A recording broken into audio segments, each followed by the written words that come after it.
नमस्कार मंडळी, मी छाया आपलं सर्वांचं अगदी मनापासून स्वागत करते। तर सर्वप्रथम सर्वांना श्री स्वामी समर्थ। तर आजच्या व्हिडिओमध्ये मी देवांची पायरीनुसार मांडणी कशी करत असते ते दाखवणार आहे। आपला देव्हारा कसा असावा, मंदिर कसं असावं ते पण सांगते।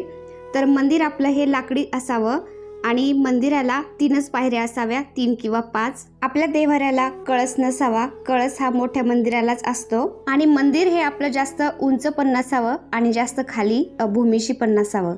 आपण पूजा करायला बसल्यावर पूजेचं स्थान हे आपल्या छाती इतकं आलं पाहिजे, फक्त छातीपेक्षा जास्त उंच पण नसावं आणि जास्त खाली पण नसावं। पूजेचं मंदिर हे तुमचं छोटं का असेना पण वरती टांगलेलं नसावं, जमिनीवर त्याचे पाय ठेवलेले असावेत। पूजेला बसण्यावेळी आपल्याला काहीतरी बसायला घ्यायचं आणि मग पूजेला सुरुवात करायची।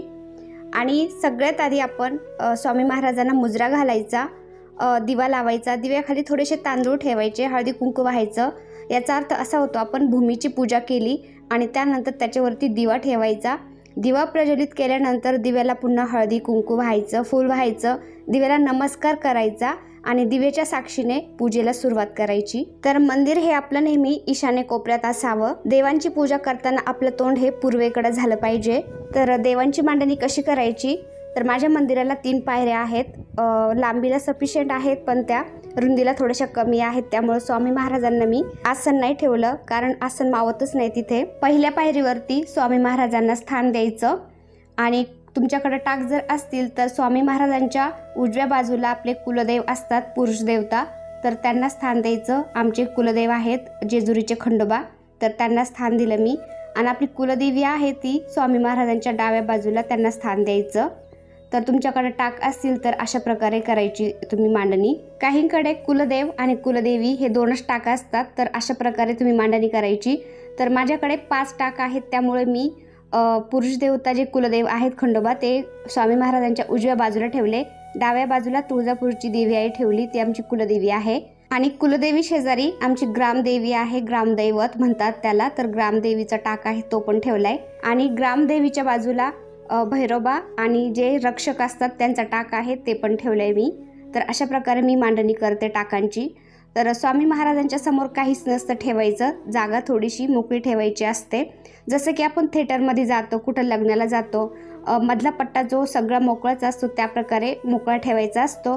पण स्वामी महाराज हे विष्णूंचा अवतार आहे, ब्रह्मांड नायक आहेत, त्यामुळं स्वामी महाराजांच्या समोर मी बाळकृष्णाला ठेवत असते। बाळकृष्ण पण विष्णूंचाच अवतार आहे, तर त्यांना मी स्थान देत असते। मोकळा पट्टा मी ठेवत नाही, कारण पायऱ्या ज्या आहेत त्या थोड्याशा अपुऱ्याच आहेत, सगळे देव हे मावत नाहीत, त्यामुळे मी असं ठेवत असते। आणि बाळकृष्णांच्या डाव्या बाजूला अग्रस्थानी गणपती बाप्पांना स्थान दिले आणि बाळकृष्णांच्या उजव्या बाजूला घंटा ठेवत असते आणि घंटा शेजारी विठ्ठल रुक्मिणीची जी मूर्ती आहे ती ठेवत असते, कारण विठू माऊली आणि रुक्मिणी हे भगवान विष्णू आणि माता लक्ष्मीचाच अवतार आहेत, त्यामुळं मी बाळकृष्णाच्या शेजारी ठेवत असते, स्वामी महाराजांच्या आसपासच ठेवते। माता लक्ष्मीची मूर्ती ही गणपती बाप्पांच्या उजव्या बाजूला असावी, डाव्या बाजूला कधी ठेवू नये, कारण माता लक्ष्मी ही गणपती बाप्पांची माता समान आहे।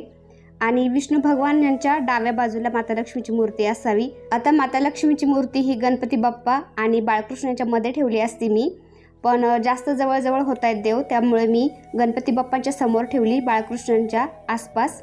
तर बाळकृष्णांचा अवतार म्हणजे भगवान विष्णूंचाच अवतार आहे, तर त्यांच्या आसपासच ठेवली मी, कारण देव हे जास्त जवळजवळ नसू नये, थोडासा अंतर असावा त्यांच्यामध्ये, त्यामुळे। महादेवांची पिंड मी 3ऱ्या पायरीवर ठेवते। महादेवांच्या पिंडीनंतर कोणतेही देव ठेवायचे नसतात, म्हणजे पिंडीच्या उजव्या बाजूला कोणतेही देव ठेवायचे नाहीत, त्यामुळे सगळ्यात शेवट मी महादेवांची पिंड ठेवली। तर महादेवांच्या पिंडीवर आपण पाणी घालतो, ते पाणी जातं पिंडीतून बाहेर, ती बाजू उत्तरेकडे झाले पाहिजे, अशा प्रकारे आपल्याला पिंड ठेवायची। आणि लाल कपड्यावरती पिंड कधीही ठेवायची नसते। तुम्ही लाल कपडा टाकत असाल देवाखाली तर पिंडीखाली छोटासा पांढरा कपड्याचा तुकडा ठेवायचा नवीन, आणि त्यावरती महादेवांची पिंड ही ठेवायची असते। लाल महादेवांना काही चालत नाही। तर माझ्याकडे हे पाऱ्याचं शिवलिंग आहे, छोटंसं, छोटं असतं पण त्याचं वजन खूप असतं आणि थोडंसं महागच मिळतं, कारण त्याला वजन खूप असतं आणि त्यामध्ये पारा आणि चांदी असतं, त्यामुळे महाग मिळतं। तर हे छोटंसं शिवलिंग मला 2100 ते 2200 रुपयाला काहीतरी मिळालं होतं। असंही बोलतात आपण पाऱ्याच्या शिवलिंगाला अभिषेक घातल्यावर, त्याची पूजा केल्यावर सगळ्यांचं फळ आपल्याला त्या पाऱ्याच्या शिवलिंगातूनच मिळत असतं, त्यामुळे मी छोटंसं का होईना पाऱ्याचंच घेतले. आणि महादेवांच्या पिंडीच्या आसपास आपण अन्नपूर्णा देवीला ठेवायचं असतं तांदळामध्ये एका वाटीमध्ये, कारण अन्नपूर्णा माता ही पार्वतीचं स्वरूप आहे, त्यामुळे महादेवांच्या पिंडीच्या आसपासच ठेवायची असते. त्यामुळे मी पिंडी शेजारीच ठेवले. आणि माता लक्ष्मीच्या समोर मी बुदली ठेवली. आपल्याकडे आपले कुलदैवत म्हणजे खंडोबाचा टाक जर असेल तर आपल्याकडे दिवटी आणि बुदली ही पाहिजेच, त्यामुळे दिवटी पण आहे माझ्याकडं आणि बुदली पण आहे. तर बुदली मी इथं माता लक्ष्मीच्या समोर ठेवली. आणि तांदळामध्ये या 7 कवड्या आहेत, पिवळ्या कवड्या. तर या कवड्या लक्ष्मीकारक असतात, लक्ष्मीचं स्वरूप असतात, त्यामुळे या पिवळ्या कवड्या आपण तांदळामध्ये ठेवायच्या असतात. कवड्या लक्ष्मीला आकर्षित करत असतात, त्यामुळे त्या आपण घरामध्ये नक्कीच पूजल्या पाहिजे. आणि कासव आहे माझ्याकडं, तर हे कासव पहा, कासवाखाली हे यंत्र आहे. तर यंत्र जर असेल कासवाखाली तर ते आपण तांदळात ठेवायचं असतं, आणि यंत्र जर नसेल तर ते तुम्ही पाण्यामध्ये ठेवायचं असतं. तर माझ्या कासवाखाली तुम्ही बघू शकता असं श्रीयंत्र आहे, त्यामुळे मी हे कासव एका प्लेटमध्ये थोडेसे तांदूळ ठेवून तांदळामध्ये ठेवत असते. तर कासवाचं तोंड हे उत्तरेकडे किंवा पूर्वेकडे असलं पाहिजे, अशा प्रकारे आपण हे कासव ठेवायचं.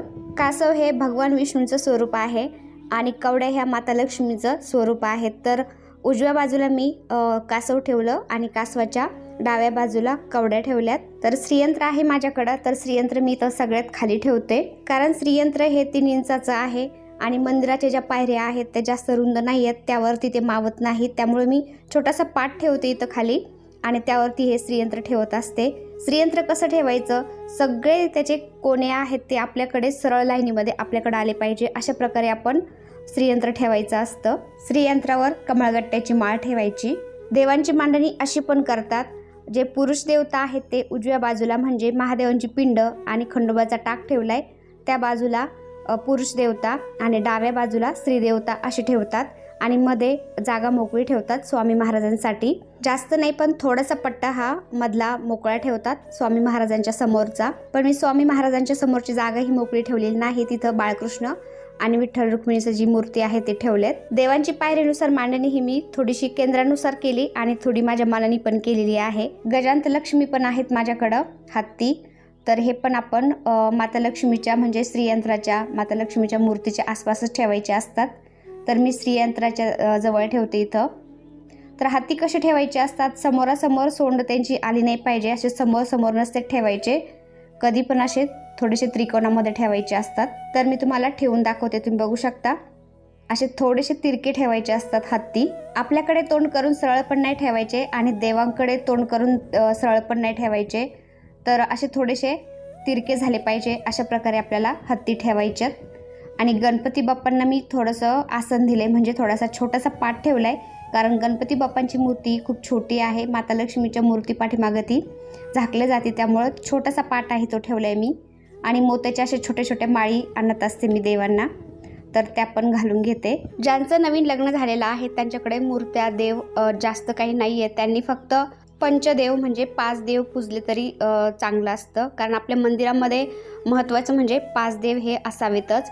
5 देवांमध्ये तुम्ही गणपती बाप्पा, बाळकृष्ण, अन्नपूर्णा माता, महादेवांची पिंड आणि स्वामी महाराजांची मूर्ती किंवा अजून तुम्हाला दुसरी मूर्ती तुम्हाला ॲड करायची असेल तर असं 5 देव हे असावेतच. अन्नपूर्णा आणि बाळकृष्ण तर आपल्याला लग्नामध्ये कन्यादानाच्या वेळेस तर देत असतात, त्यामध्ये तुम्ही फक्त गणपती बाप्पा, महादेवांची पिंड, स्वामी महाराजांची मूर्ती किंवा एखाद्या देवांची मूर्ती तुम्हाला ॲड करायची असेल तर ते असे 5 देव तुम्ही पूजू शकता, ज्यांचं नवीन लग्न झालेलं आहे त्यांनी.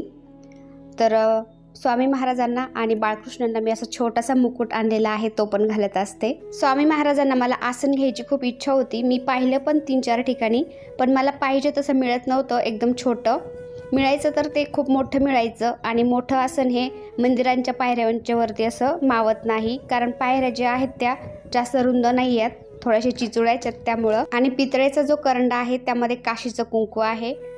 काशीला गेल्यानंतर काहीतरी कोणाला तरी गिफ्ट देतात, तर असं मला गिफ्ट म्हणून मिळालेला आहे तो करंडा, त्यामध्ये काशीचं कुंकू आहे, त्यामुळे मी महादेवांच्या पिंडीजवळच ठेवला आहे तो.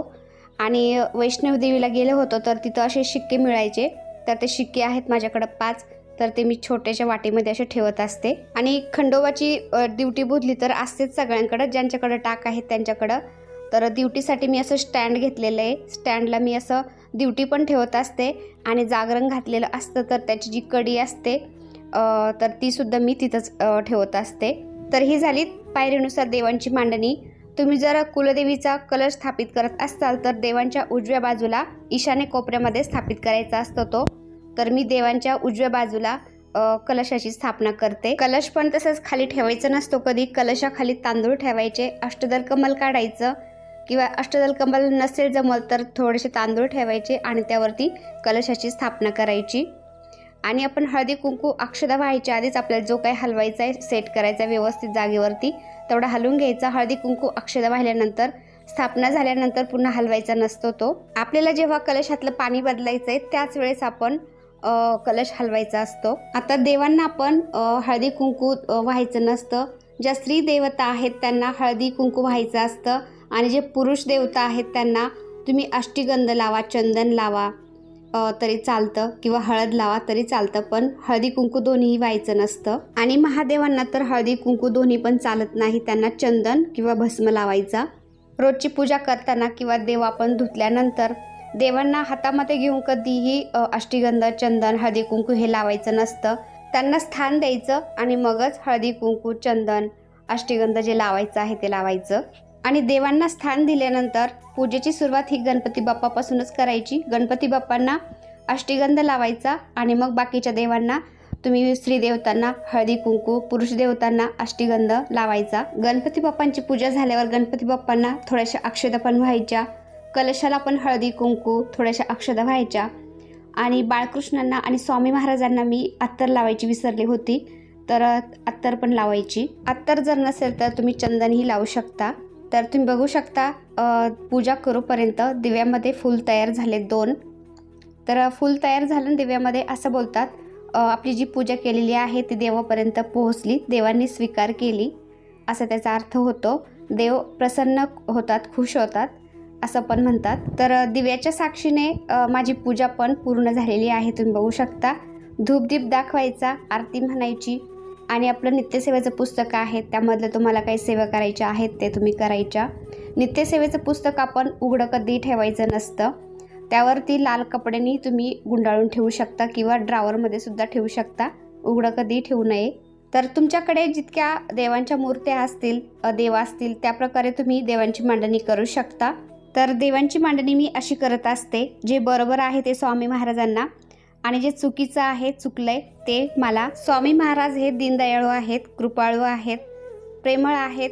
काही चुकलं असेल तर ते नक्कीच मला माफ करतील. तर ही पूजेची मांडणी तुम्हाला कशी वाटते ती मला कमेंटमध्ये नक्की सांगा आणि काही चुकलं असेल तर मला ते पण सांगा. व्हिडिओ आवडला असेल तर एक लाईक करा. चॅनलवर नवीन असाल तर प्लीज आपल्या चॅनलला सबस्क्राईब करायला विसरू नका. तर भेटूया पुन्हा अशाच एका छानशा व्हिडिओ बरोबर. तोपर्यंत बाय बाय. व्हिडिओ पाहिल्याबद्दल धन्यवाद. सर्वांना श्री स्वामी समर्थ.